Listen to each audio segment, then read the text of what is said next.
Beloved Saints, today's 5-minute message of redemptive history is about the creation of the Honorable Man, Part 3, from the 5th book of Redemptive History series, The Promise of the Eternal Covenant.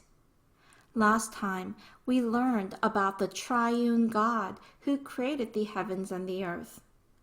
At this time, let us examine how the creation of man was the centerpiece of the entire creation work and share God's grace together. Among God's work of creation, the creation of man was truly profound.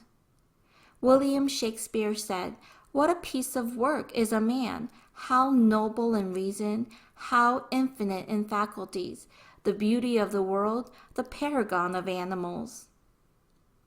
God has created man as the Lord of the creation, supreme over all creatures, with marvelous power, and most excellent and outstanding.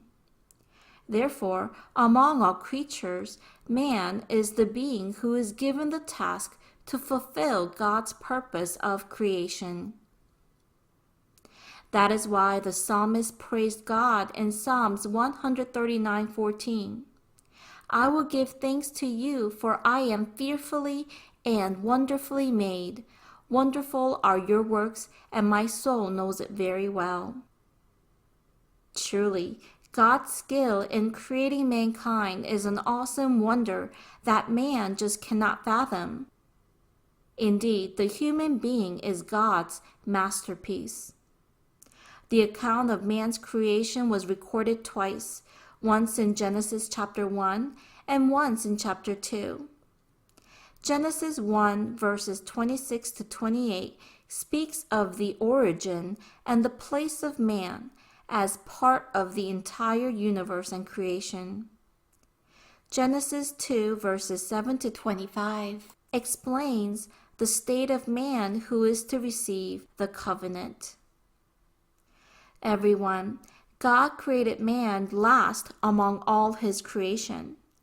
This hints at the fact that God had the greatest interest and expectations for man, whom he waited to create at the end. It further hints at the fact that the entire work of creation was done solely for man. Mankind is certainly an honorable being who is clearly distinguished from the rest of creation.